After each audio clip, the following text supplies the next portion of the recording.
How to create account on Indeed. Hey guys, and welcome back to our channel. So let's get started. Indeed is an American worldwide employee website for job listings launched in November 2004.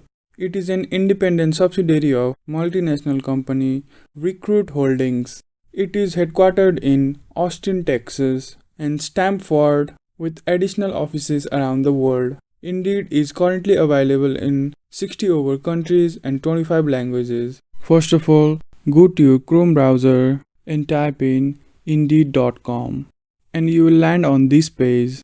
Now go to the sign in option on the top right corner and select continue with Google.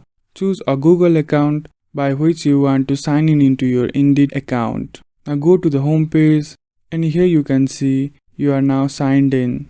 So this is how you can create an account on Indeed. If you find this video helpful, make sure you hit that like button and subscribe to our channel if you haven't done so already. Also, ring that notification bell to never miss another update from us. Thank you for watching and I'll see you again in the next video.